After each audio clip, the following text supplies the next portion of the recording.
Hi, it's Steve from PartSelect. Today we're going to show you how to change the discharge pump housing on your dishwasher. It's a really easy job. All you're going to need is a number 20 Torx driver, a 5/16 nut driver, a small flat blade screwdriver, and maybe a pair of needle nose pliers. Let me show you how we do it. Now to do this repair, we'll start by opening the dishwasher door and removing the lower rack and the cutlery basket and set that aside. Next we'll take off the lower spray arm and we'll turn that retaining nut to the lower spray arm counterclockwise to remove it. And we'll lift the spray arm and the shield off of the pump. We'll set those both aside. Next we'll remove 6 number 20 Torx head screws that hold the filter to the pump.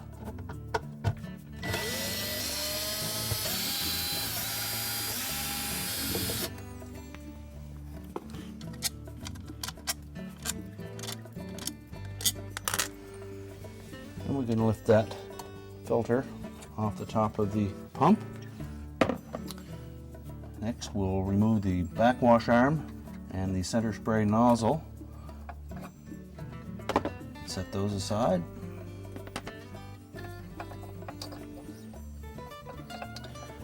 Now we next need to remove that lower wash arm bearing.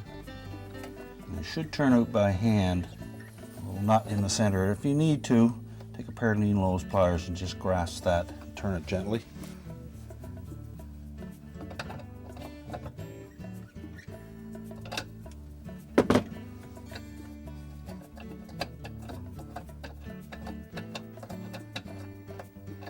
Remove that nut and set it aside.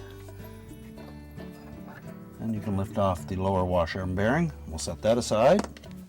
Next we'll remove the 3 5/16 screws that hold the discharge pump housing to the pump.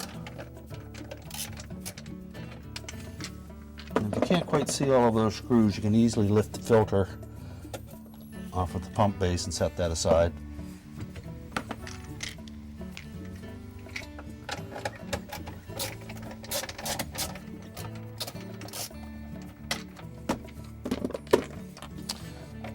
Remove those 3 screws, and then you can lift the housing off of the pump. While we're in this far, we'll make sure that there's nothing down in the base of the filter assembly and that the impeller is in good shape. And next we'll need to remove the gasket from the bottom of that discharge housing to reuse on the new part, and if the gasket is damaged you'll need to replace that. So with a small flat blade screwdriver you can pop that gasket out of there.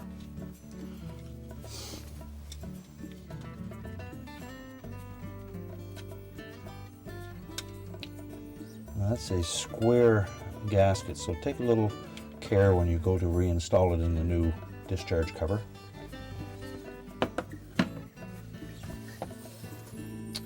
We'll lay that in the groove of the new cover. Keep it from twisting. Just slowly insert it all the way around.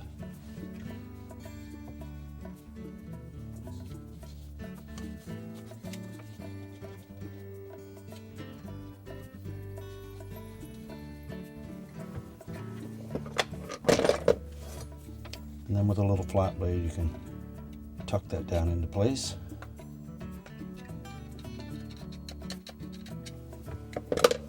And we're ready to reinstall a new cover. Now there are some notches around the edge that will line up with some tabs on that base that will ensure that the screw holes line up. We'll reinstall the 5/16 head screws.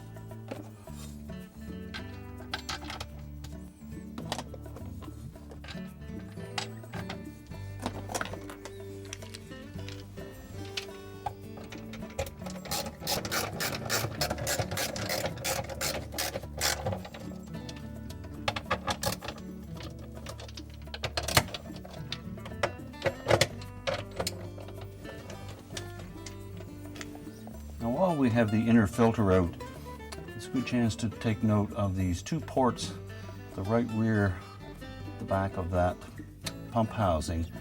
These feed the filter assembly with a supply and return on it. And on the filter, you'll note that there are two ports that line up with that. So we need to make sure that when we put that filter cover back on, that those engage that spot. So next we'll put our filter in place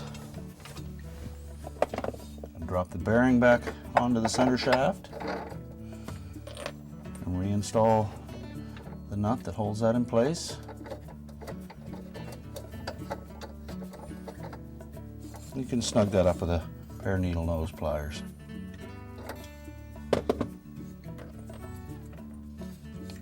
Drop the center spray nozzle into place. Now before we put the backwash arm in, just check the slots around the side of that to make sure that they're clear. And if they're not, take a small flat blade or a small knife and peel that debris out of there. If it falls back into the inside, you can just shake it loose. There are 4 openings in there that debris will fall out of. It's important that those are clear so that it'll keep the filter clean. Now once we have that clear, you notice there are 2 flat sides on that will line up with the lower spray arm bearing.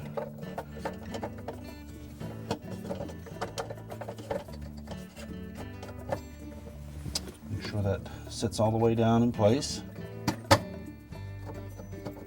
Should be below the shoulder of the top of that bearing. Now next we'll put the filter assembly in place. Then we'll line up that tab with those 2 ports on the back. You'll also notice that there are 2 split rings that go on the inside of that. You can take those out for the time being until we have the pump cover lined up properly.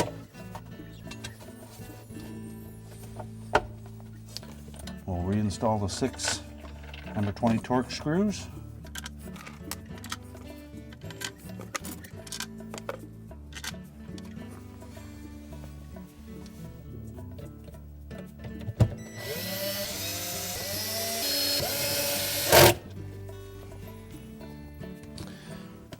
Now we can pop those 2 split rings in, and we'll put the splits opposite each other. Just squeeze them together enough to push them down into the opening. And the bottom of the spray arm cover will push them into place. Next we'll put the spray arm in position. Again, there are 2 flat sides on that bearing that match up with 2 flat sides on the shield. And put the retaining nut back in place. Make sure we don't cross thread it. Make sure it spins freely. Next we'll put the lower rack back in place.